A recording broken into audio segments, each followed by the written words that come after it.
So I'm Alex Levy-Ted, GSMA's Technical Security Director.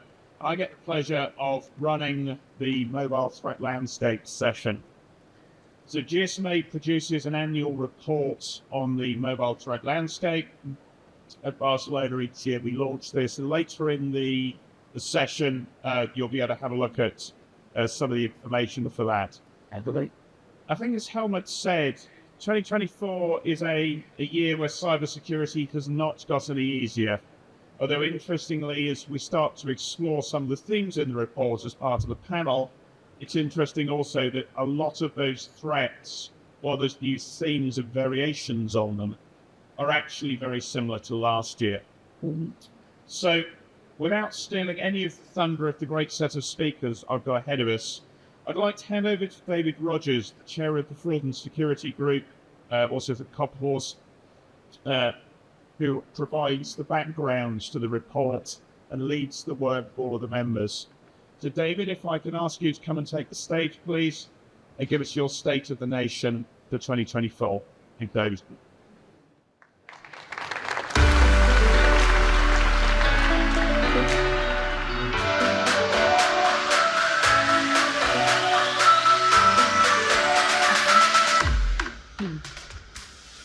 So good afternoon, everyone, and great to see so many people in the room, and it just shows how much attention is being paid to security across the world. I have the honour of leading the GSMA's Fraud and Security Group, a collection of over 1,400 individuals from the 800 member companies of GSMA, representing the entire globe. We work on all of the different topics in fraud and security, whether it be from devices through to network signaling, through to any kind of topic that hits us in the threat arena. And over the many years that I've been in the mobile industry, it has vastly changed. And as we are hearing already, that threat landscape and the attack surface will change considerably as well, and probably even accelerate in that respect. I think, we're unique in the fact that all of our industry is together. We're a truly global community, and that is not always the case in other industries. It's quite siloed with different countries. So in that respect, we have some advantages, particularly in things like intelligence sharing and detection and sharing of that information. I try to describe our job as, I call it the Janus problem. And what I mean by that, so Janus was the Roman god of transitions, boundaries, gateways, and is commonly represented with two heads, one looking forward and one looking back. And so our group has to look back at all the legacy. So we've been very successful as an industry, and the technologies have successively built on one another. But we have to maintain all of that legacy and all of that, the security that comes with that and the security debt that comes with that. But we also have to think about the security for the next generation and the future things, as well as the current time. So this kind of Janus problem, it can be really, really difficult. And what we see is in some of the threats, particularly where they re-emerge, combining legacy with some of the new technologies, it can be extremely challenging. And we've certainly seen that in the past year. So what we have is that there are many older networks across the world, older protocols, baked-in vulnerabilities that are either known or unknown. We're seeing a lot of older frauds coming through in the past year, but kind of mechanized with tools and commoditized and sold at scale. So we're tackling something called SMS blasters at the moment that's targeting older technology. There are many different kinds of frauds that we're having to deal with that cost the industry billions and billions every year. The lack of stateful signaling firewalls in mobile networks can lead to other attacks, such as those against two-factor authentication for customers. And we've seen, of course, as I spoke last year, the proliferation of commercial spyware and a concerted effort by the global community, whether it be law enforcement, governments, the mobile industry, the IT industry, to actually tackle that pernicious issue. And you'll hear later from some of my colleagues about the work they've been doing to help to eradicate that and to bring about some new practices in that space. The legacy issues in equipment and software security practices can open the door to ransomware and all sorts of other issues that operators have to deal with across the cybersecurity sphere as well. So as we're kind of merging to all IP networks, those cybersecurity issues cross into our network domain too, whether it be DDoS, attacks on virtualized infrastructure or social engineering. And it was extremely welcome to see the international law enforcement action against Lockbit last week. I think that has been a really, really massive challenge for businesses worldwide, and not least the mobile industry too. And I hope that continues in that partnership between law enforcement and industry. So what we're doing in industry, well, what we're doing now, we have, our group produces a lot of recommendations. So we have a set of baseline security controls called FS31. We're trying to raise the bar across the world of security, and that covers all different types of technologies and processes as well. We have the GSMA's Coordinated Vulnerability Scheme, which is the world's only scheme for industry-wide scheme for security researchers to contact industry and to report cross-industry vulnerabilities. And that has saved the industry a huge amount of pain, and consumers a huge amount of pain as well. So, and we're seeing that actually that's giving us forward gains as well, because some of the new emerging technologies, a lot of academic researchers are disclosing vulnerabilities that we would probably not have caught before it got deployed in the market. So that's huge. You'll hear more about the TIs Act with our intelligence sharing work and our intelligence subgroup. Also our recommendation on called MOTIVE, our mobile threat intelligence framework. That actually moves us forward to that fully automated world that you heard about before, that timely intelligence sharing that we need. So looking forward, and I also have to mention something which is the Restore Trust initiative, which is helping to restore trust in international communications and fight illegal and unwanted voice calls and messages, together with i3 Forum and ITW Global Leaders Forum. But looking forward, we will have to deal with those future issues around AI, the different elements of that, whether that's deep fakes or stealthy malware. But also, we will have some defenses to help us with that. We're continuing our work on 5G and future network security. We'll ensure that future open API security is adequate and there's monitoring in place. We're looking at skills and training as well, particularly in places where it's not easily accessible. We're looking at future interconnect security. We'll be already looking at the challenges of cryptographically relevant quantum computers. And we'll look at things, future challenges that we know about, like the 2038 apocalypse. So I'd really like to take this opportunity to thank everyone involved in this work, from the members, but also from the superb team at GSMA across the world for their continued efforts to make the world a safer place. So thank you.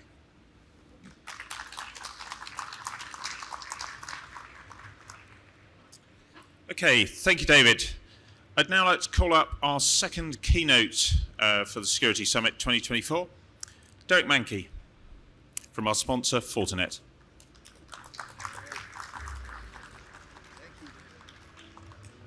So, can everybody hear me okay? All right, I'll project a little loud.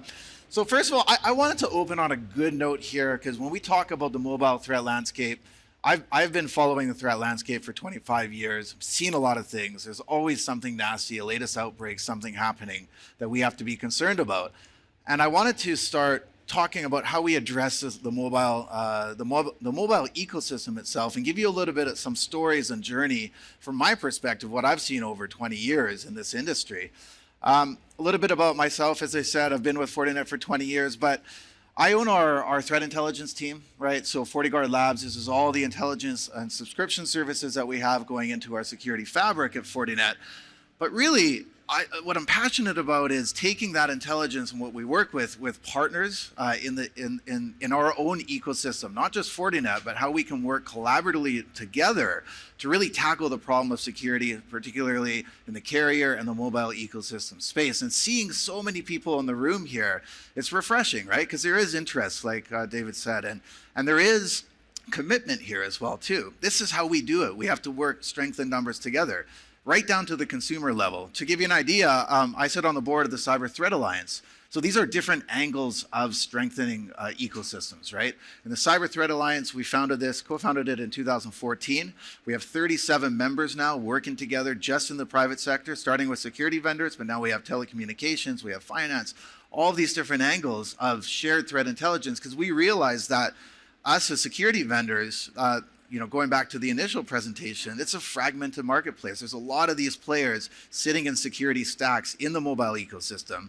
So by sharing threat intelligence on breaking attacks, we can actually level up that level of mitigation, right? Reducing the risk. So that's one aspect of strengthening with mitigation. The World Economic Forum, I'm on the executive steering committee of the Cybercrime Atlas project, where Fortinet's a founding grantor of this. It's a new initiative where we're actually looking at mapping the ecosystem of attacks. So we're looking specifically at cybercrime and APT groups, how they're actually made up, right? How they're moving money, what are all the different choke points that we can disrupt so we can level down that threat when it comes to attacks on the mobile ecosystem. Law enforcement, right, with Interpol. I'm on an expert working group, and we are a gateway partner with Interpol, where we can actually share information on attribution and attacks, particularly on ransomware too, which is a major disruption in the space. Different angle of an ecosystem, right? So there's not one silver bullet here. It's really about how we can work together in different lenses and join these groups, including here at GSMA and Open RAN Alliance as well, is a good example of that too.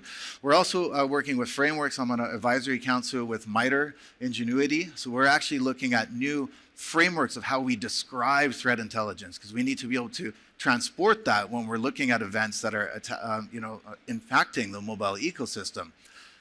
On a technical level, there's something called MITRE ATT&CK. There's also now a MITRE ATT&CK for mobile. So this is a framework that we can actually use specifically for mobile ecosystems. And we also work with national computer emergency response teams, how we take servers offline and disrupt when we're finding compromised servers or botnets that are being used in environments too. So there's some good news there, right? And we've shown this over 10 years that this can work. We continue to work together collectively in that. It takes commitment. But it's a good news story. So why do we have to do this? This is the bad news, unfortunately, right? This is the state of play where we are today. This is cyber criminal enterprise. This isn't your script kiddie in the basement or your teenage hacker wearing a hoodie. That's not where we are today, right? Where we are today is true cyber criminal enterprise. We're talking about business units within the cyber criminal organization. They have enjoyed record profits over years, unfortunately, and they're well funded, and they've developed tools and technology to be able to infiltrate networks. That's what they do, right? They've monetized this to the point where they have affiliate networks now paying commission to trusted, quote unquote, trusted affiliates that sign up to their network, right? What I'm seeing, what's very interesting thing here over the years, is that these funded cyber criminal enterprise are now, in fact, switching rules, right? If we look 10 years ago, cybercrime was very much focused on small and medium businesses, mid-enterprise, trying to hit as many targets as possible, certainly not looking at telecommunication and carrier or the mobile ecosystem. They were looking at just monetizing as many targets as they could hit between botnets and ransomware in particular. Where, of course, with nation state and APT attacks, this is what we're used to seeing in the news when it comes to attacks on electricity and oil and gas and so forth. We've seen those over the past years. What we're seeing now, and I call this advanced persistent cybercrime, is a mix between this because of that cyber criminal enterprise element. So to give you an idea of nation state and APT, there's 143 known mapped APT groups. It's a small number, right? Powered by nation state. Whereas we look at cybercrime, We don't actually know the number, but it's large, right? This is why we're working on projects like Cybercrime Atlas to actually map out that ecosystem. But there's hundreds, if not thousands, of these cyber criminal organizations. And because they've become so well funded now, they are switching targets. The crosshairs have now shifted, right? From that SMB and mid-enterprise and as many targets as they can hit to operational technology, to telecommunication and mobile ecosystem as well too. They're very much behaving like a nation state actor, and they have the full capability to do weaponization of threats and then looking at how they can actually monetize that. That's the difference, right? So this is where we've seen ransomware shift to targeted ransomware attacks too. State of play here, just in 3 quick words: faster, targeted, more destructive. Of those APT groups, we're seeing more than a third of those active. It's like these sleeping giants that are waking up now and becoming much more active. But with ransomware, this is data from the last half of last year that we observed at FortiGuard Labs. With ransomware, almost half, 44% of all ransomware attacks now are directly impacting the mobile ecosystem and operational technology. That's a big jump from a year ago. Because they know that this is it can be a lucrative payday for them if they disrupt critical infrastructure, mobile ecosystem. That's a lot of revenue loss that can be caused from downtime, even in the count of hours, right? And they know this when they shift their playbooks to target these organizations. Meanwhile, so we talked about that, how do we, from us in the industry, shrink that mean time to detect and mean time to respond? Attackers are shifting the other way. They're trying to get quicker at their game. It's the arms race, right? And so what we've observed is that the time to exploitation is actually shrinking. That window of attack, it's getting quicker. In fact, compared to the first half of last year, it's 3.5 days quicker. We're talking about less than 5 days now, not weeks, not months like we talked about in the past. When a new threat is developed, it is weaponized and it's launched within 5 days. So we're talking specifically about new vulnerabilities that come out like we saw in 2023. If we look at the targets as well, telecommunication, carrier, mobile, #1 target that we're seeing when we break down that 44% for ransomware.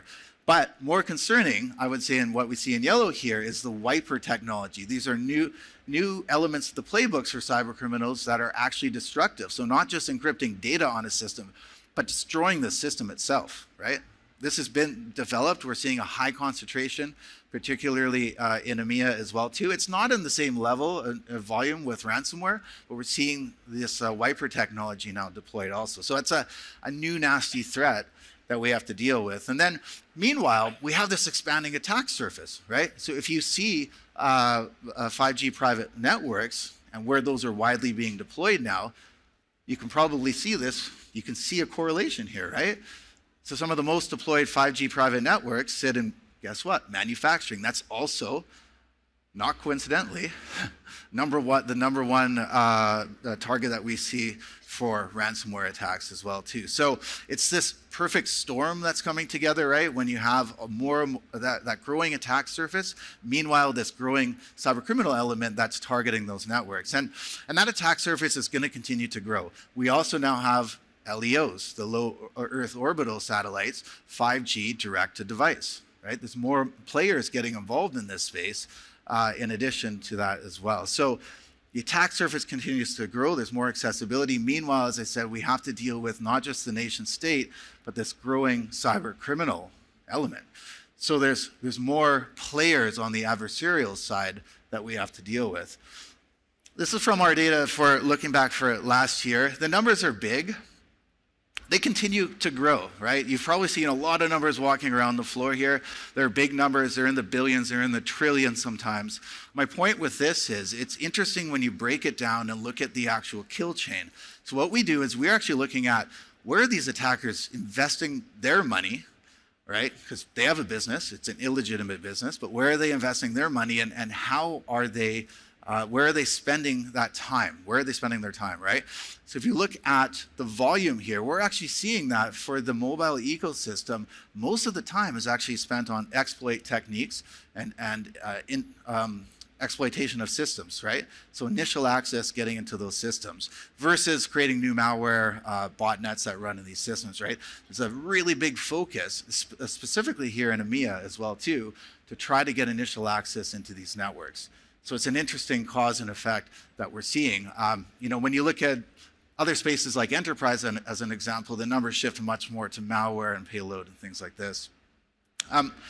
I talked about the targeted industries, the infections. We're also seeing this expanded playbook now from cyber criminals, and this is a direct impact on mobile ecosystem, where we have extortion, double extortion, triple extortion, quadruple extortion. That's a lot of extortion, right? It started with just encryption of data, and then it moved to encryption of, threatening to release that data, right, if the ransom is not paid. We've seen this with the Lockbit group, it was just mentioned earlier. Triple extortion, going after MSSPs and customer data with that same model in mind. So you're involving more stakeholders now.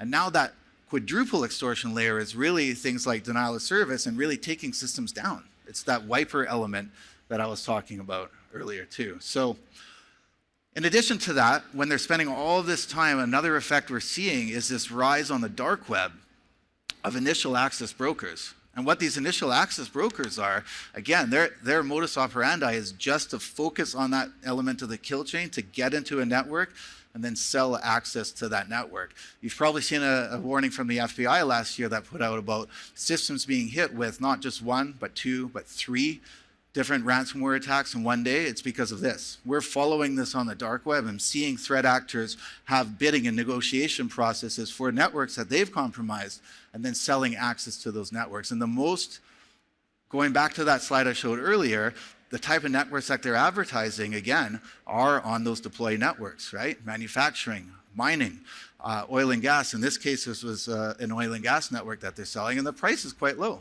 It's about half a Bitcoin that they start for negotiations when they actually sell access to the network. So this is another problem that's fueling the threat to mobile ecosystems. It's complicated, right? There's a lot going on in this slide, but for a reason, right? We talked about the Janus problem, right? This is an example of this. You have the OT legacy networks that we still have to deal with 4G and everything else. So that's why we say the attack surface is not shifting. It's expanding because we still have all these legacy systems and problems to deal with, which, by the way, for 10 years, we've still been talking about patch management, and it's still an issue with those. But in addition to that, we have now Wi-Fi networks and IT. We have 5G networks, new 5G cores being rolled out, and also 5G private networks. All that coming into these private mobile networks, which I showed earlier, are now natural targets for attackers. This leads to complexity, right? And so in the mobile threat landscape report from GSMA, it's a great report. It outlines a lot of these things, and it's refreshing because we're actually seeing a lot of the same issues, right? With these environments, when you have all this coming together and converging, there's a lot of security risk, right? So that has to be taken in by design. Stolen credentials, ransomware and wipers I talked about, the DDoS attacks, and authentication, hijacking. All of these traditional things are now coming into play when you have these converged environments. So I won't go into detail on all of that because I know we'll get into a great discussion on the panel, but I just wanted to show you some of the different angles of threats that we're seeing. And it's not, I wouldn't say it's a surprise because, as I said, with the cyber criminal element, they have a big, malicious business on their side. It's literally an inverse of the legitimate business world. They continue to do as much as they can to become resilient. And we're seeing that directly now. They're up in their level of their game, right? They're going after the big networks, the big paydays from their side. They're becoming more strategic as well, too. That's the bad news. But as I said earlier at the start of the presentation, the good news is there's a lot we can do. I firmly believe that we're in a driver's seat here, right? We talk about this arms race all the time, but working on these partnerships together, having these discussions, having all of us in the room talking about this, and of course, everything you see, walking around the show floor at MWC, all the different great technologies and solutions, there's a lot of investment on the good side, right? Cyber criminals haven't had to invest too much on their end, so far because they've really followed that path of least resistance. But as I said, now they're upping their game to that. So it's very imperative that we look at this closely, that we treat this as secure by design, and that we work together, right? This is just one journey, you know, from my side and with Fortinet of how we've done that collectively through partnerships, but also working with, again, alliances like Open RAN and working with everybody that you see on the show floor here and GSMA. That's how we can get the job done and really strengthen the mobile ecosystem. So I'll end on that positive note, and I'm looking forward to a great discussion with the panel. Thank you.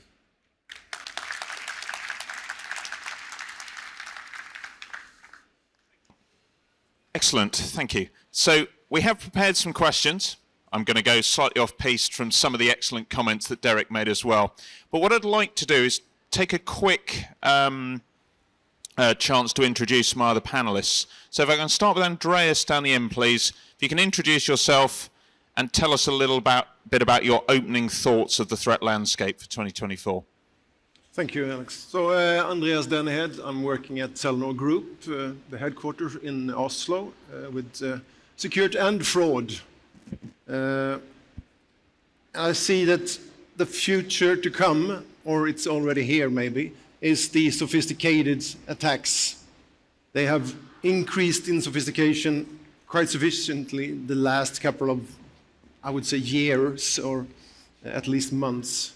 So in order for us to combat that, we also need to step up even further than we have done this far. So I'm looking forward to listening into the other thoughts of and answering up on the questions you will come with.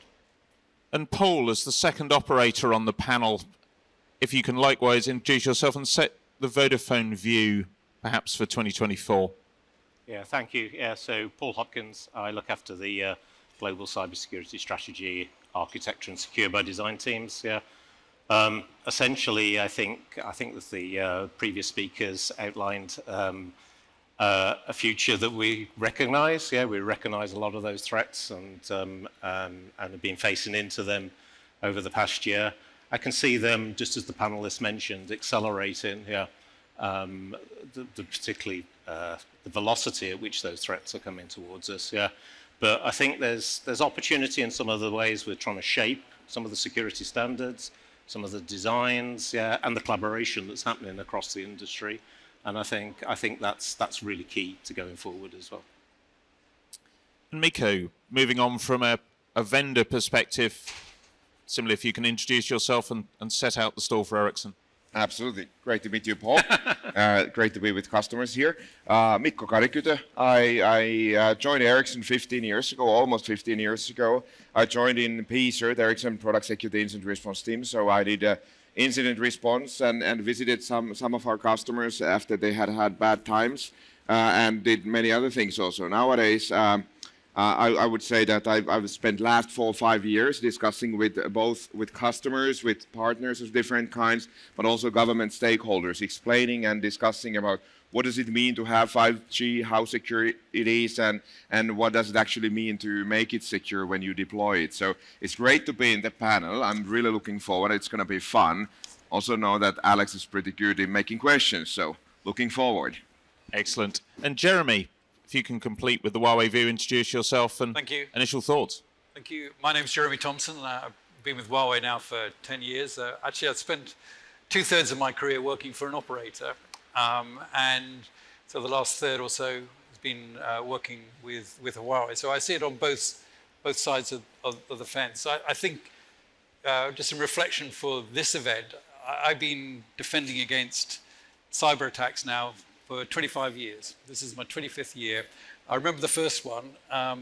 And with hindsight, you know, what we were doing then would be an excellent day in today's world. But I think what we're seeing with all the stakeholders, it's the manufacturers, it's the operators, it's the end customers, and it's with the new legislation that's coming around, there is a sort of cascade of ideas to help protect us. And it's that constant balance between us getting better and the bad guys getting better. So set out by Derek in your in your opening keynote, there's a lot of attacks. The landscape's getting larger. The time to attack and the time to defend is getting, unfortunately, lower continuously. Security, though, is something that we do for our end users. It's not something we do because necessarily we want to do it. We do it ultimately for the end user. It's their benefit. So I want to start the panel questions off to focus on the user, going all the way back to those that really matter to us most. And I'm going to start with the operators. So I'm going to start with Paul. So you made the mistake of smiling too much, haven't you? Okay. Okay. So Stop that. users, malware, ransomware, it tends to be, whether it's our end users, enterprise, or end users, commercial. They're the ones that take the impact. What more can we do for them to try and lower the impact of some of the malware, the fraud, and the attacks we're seeing? I think from our perspective, the emphasis really has to be on making sure, all of the products and services and that connectivity that's delivered to the customer really focuses on trying to filter as much of that out as possible. There's challenges within that and doing that filtering and doing that blocking, but try to prevent as much of that getting through to the consumer, to the customer, So and then when it does actually, unfortunately, occur, because things do get through security defenses, just as the sophistication increases, then trying to make sure that we detect that and then also respond and then try to reach out to the rest of the customer base and try to give them some information, and then work with other partners, other operators to try to disseminate some of that intelligence so that the community as a whole is protected. And Andreas, as the second operator on the panel, would you echo that, or do you have a slightly different view? I don't disagree with anything here. And I think that, first of all, we as an operator need to do what we are able to do in order to prevent everything from happening. And when I'm saying able to do, I'm not just talking about what we technically are able to do, such as firewalls for SMS and signaling, or it could be DNS filtering or sender ID verification and such. But we also have some obstacles and abilities from the legal or regulatory perspective. We cannot do anything. We're not allowed to do everything. So that's one of the things. The second is, of course, once again, enlighten the users. Awareness is crucial. They need to have an understanding of what's not good or what's good. The basic stuff still is valid. If something is too good to be true, then it is too good to be true. They need to understand that. And the third thing, I think, is we need to do this awareness together with the other industries as well. We have the banking industry, we have the delivery industries. We saw during FluBot and similar incidents that we need to do this together with them. We need to build up the awareness, not just from our perspective as an industry of the telecommunication or an operator, but together with them. So doing it together, Mikko, from a vendor perspective, what more can we do together to empower the users? So I think that we firstly have to have a very holistic approach to this. Holistic approach was mentioned many times already during the keynote, but I think I'm looking this even a little bit more strategic angle. So I'm talking about that having standards and specifications that actually support us to build great products. That's the first place. So we as an industry, everybody here, vendors, operators, the government players, also academia, contribute to the fact that we have good standards and specifications in place. We can then build great products, but the great products are not much unless they are deployed in a secure architecture and secure configuration, and then finally operated, thank you dear customers, in a secure manner. And this kind of stack, this is a 4-layer stack. And this stack only works so that every layer is solid. So you can't choose 1 or 2 layers of the stack. You have to have them all. And it actually goes so that the bottom of the stack actually enables above. So great standard enables me to build great products. Great products enable you to operate great networks. Now I think that we need to have this kind of holistic approach. But then, is there anyone from government in the audience? Any government? There's one at least in the back. Because then if we have this trust stack that we have here in the industry, well, governments need to do something about the hockey stick that is happening in the supply of cyber attacks. I mean, great cyber companies are making great cyber business, but that hockey stick is nothing compared to the hockey stick of cyber attacks that is going. So I think that we actually have to have that also under control. That would be my ask for us as a community. Holistic approach, Jeremy, all layers. What Yes. can you add? Well, I agree with Mikko's point and the point that was made earlier on. This is a team game, and as a vendor, our biggest contribution perhaps is at the setting of standards. There's lots of competition within our industry, but there's no advantage in having a fragmented competition in terms of standards. So, particularly when it comes to security, and with Ericsson and other key players, and our operator customers, we're embedding better and better security into the standards. But then, in answer to your question, in terms of the end users, we also feel we have a role. We worked with EIT Digital last year to produce a manual to improve the awareness for SMEs. And this year, we're recognizing that there's a real shortage of cyber skills, which in corporates and SMEs. So we're developing educational programs with our partners in universities to get more skills into the network. So Derek, team game as the firewall vendor, it's your job to make sure we always catch the ball. What more can we do? You said a strong word earlier, Alex, empower. I'd like to pull on that thread a bit. I think it's not an easy thing to do, right? I think so. When we're talking about that ecosystem, like I was talking about earlier, and going down to the end user, you really have to look at who that end user is, right? If it's in the SOC, as an analyst, as an example, how you can enlighten, like you said, to do augmentation to make their job easier, to reduce that skills gap. Someone in that space will probably be educated on the threats. You don't have to talk to them about why this is a problem, but give them the tools to help, again, reduce that mean time to detect and respond and all the solutions. And I agree with the services on that. When we're talking about end users who are even down to the consumer, education is very key on that. I mean, we continue to talk about humans still being the problem when it comes to social engineering we see and all this. So it's, at Fortinet, we've built a whole certification program. I agree on that too. We have 8 different levels, so you can get up to a very advanced level, but you can also start your journey. We've created a culture, so that's a great way to do that, to empower end users, to create a security culture and provide them the confidence with certification, badges, have a sense of ownership.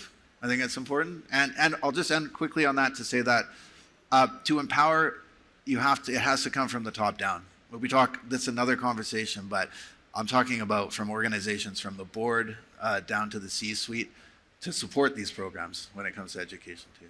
So we'll come back to the top down. As we look around MWC this year, it's obvious that the verticals are here in large numbers. This does feel like it's finally going to be 2024, the year of the 5G core.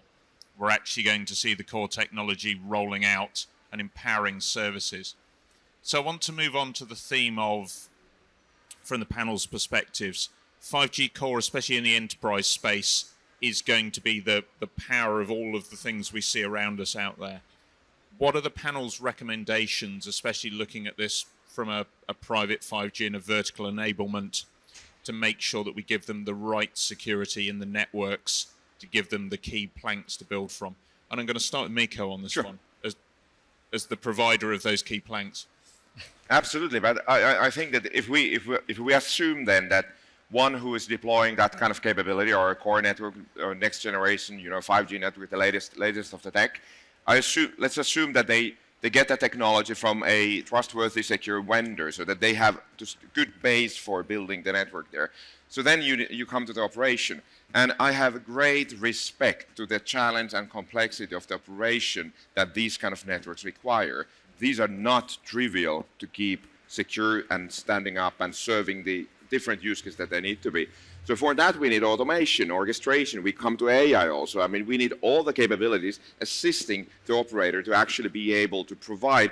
I mean, it's tens of thousands and hundreds of thousands of CNFs and VNFs and all kinds of different systems that need to work together, and there shall be no gaps. Humans, obviously, as said earlier today, can't manage. So we need automation. I mean, that's why also in our booth we are showing the automation and orchestration for security management, because that is exactly the key for keeping people like Telenor and Vodafone successful going forward.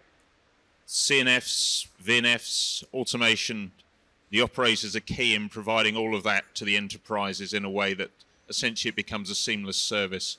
Andreas, from your perspective as an operator, how do we provide that securely? I totally agree that this is so complex, so the operation is very, very, very hard to solve. We heard something earlier from speakers today that regardless if it's private 5G or it's edge computing or whatever it is in the terms of 5G or next generation, we need to keep up with the zero trust. That is crucial to keep everything isolated from each other, build a defendable architecture that we can then operate in a manner that is secure, giving us secure and resilient networks. And third, there is one aspect that cannot be forgotten here, and that is actually the physical security aspects of it.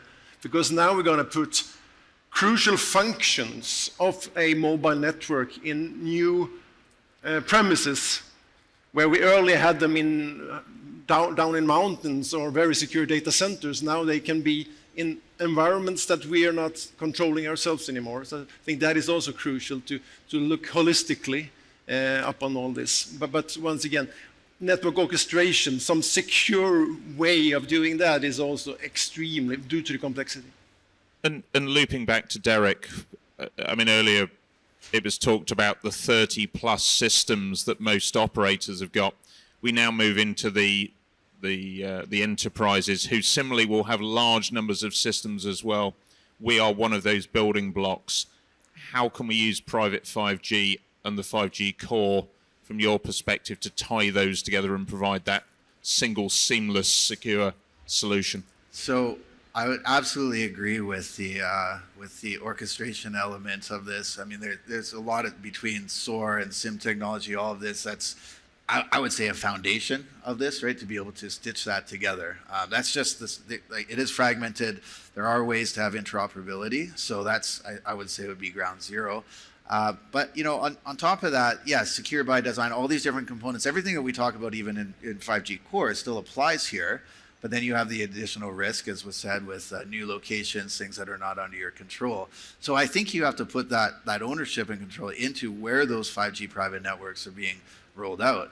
And what better way to have an incentive than to, I've said this phrase a couple times today, I don't know where it came from again, but eat your own dog food in a sense, right? So when you're building a SOC within that, you know, building all of your security controls, how you're doing orchestration and have services that apply to that within the 5G private network, how can you then monetize that, right? That's the incentive. If you're building it with a business vision in mind, you're going to have a lot of support for that. You're going to get the right tools in place, and you're going to then be able to deploy it and monetize it as a business stream too. So vision, right tools, Jeremy. Yeah, so I would just add one more thing to what my colleagues have said. I think that you know, we've been at like network functional virtualization for 10 years. 5G is built on 4G. So what's different? What's different is that there are many different industry players coming into this space now that have their own forms of security that the telco world has been just on the edge of. So banking, manufacturing, utilities, energy, etc. So it's going to be a meshing together of different security requirements, because security requirements for banking is different from, say, an energy company.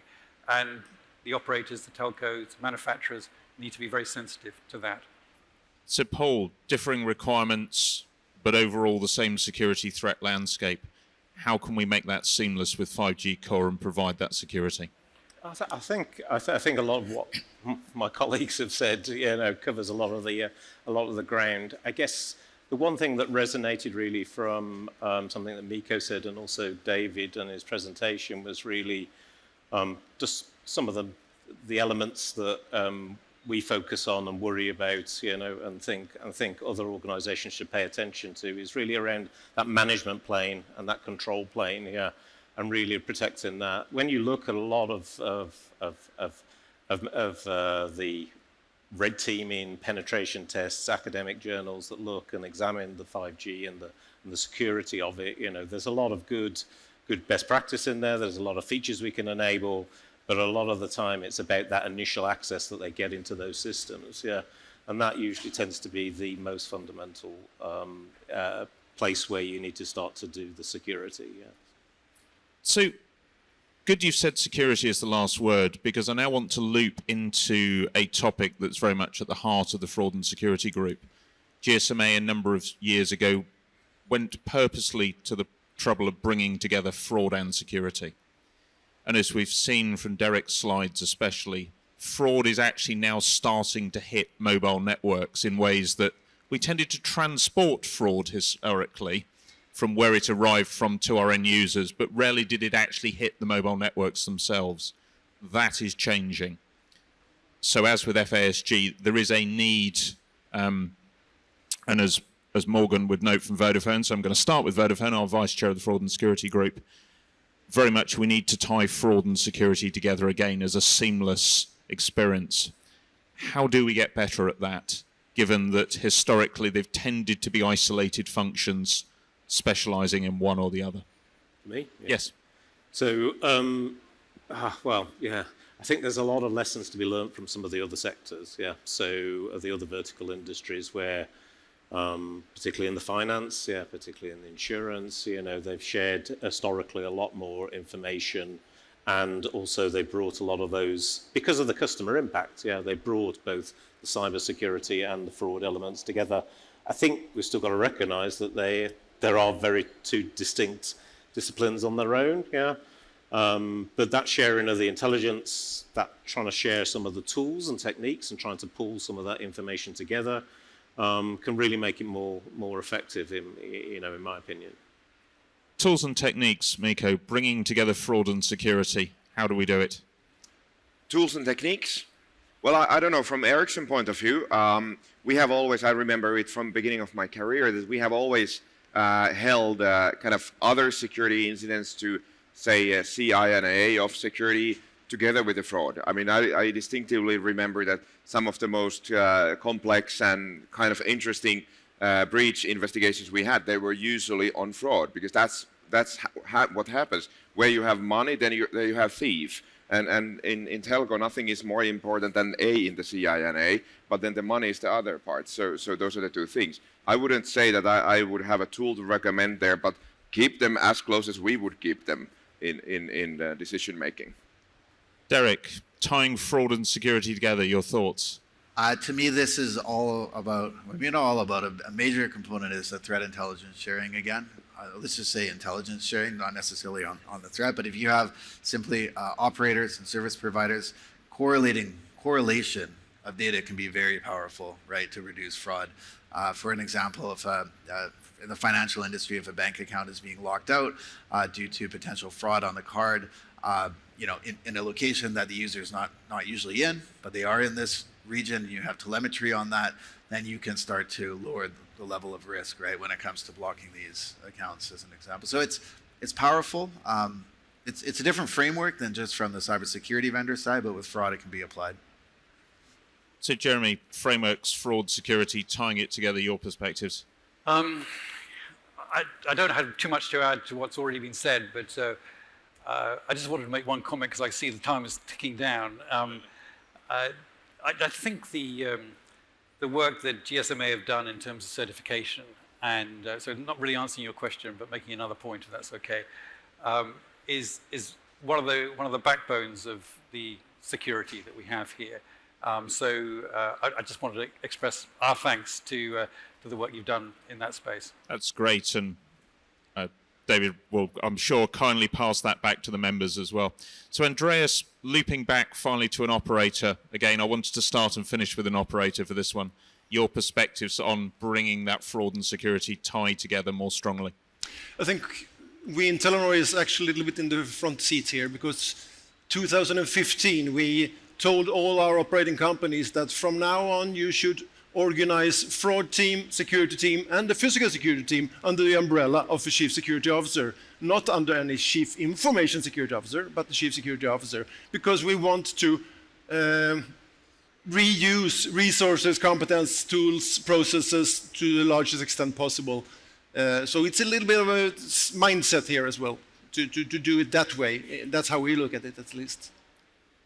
Okay, with that, I'm going to offer you, and it is going to have to be quick, your 15-second final thoughts before we look to close the panel. Mikko, do you want to go first? So that we don't have to be in MWC24 Security Summit discussing about password policies and access management and configuration of Linux operating system, let's make sure that we discuss between these layers. Let's make sure that we come up with policies as well as practices and technology that makes us secure. Derek. Three things really quickly. One, expanded playbooks from attackers, as I said earlier, are going to see more techniques and more innovative extortion models that we see. Number two, targets, so including 5G private networks and operational technology. And number three, if we said even a year from now, I'd like to see on the artificial intelligence subject, can't talk about that in 15 seconds, but that mean time to detect and respond really shrinking because of the deployment of this technology. Paul. I think as an industry, I think we should carry on some of the good work that we've been doing around sharing, but getting deeper on some of those sharing the best practices and the technical integrations amongst the community, operators and suppliers, and also the threat intelligence as well. I think that is something where we can go a lot further and faster together. Yeah. Andreas. I think we are pretty good at sharing among us operators via David's Foreign Security Group. And as long as we just continue to understand that we are a gold mine for the criminals and the fraudsters, and we need to continue to protect ourselves. And finally, Jeremy. Security is a shared responsibility. It's a team game. And the participants should be there on merit and their technical merit, and let's keep it going. Excellent. So with that, that brings together, or brings to the end, the first half of the Security Summit.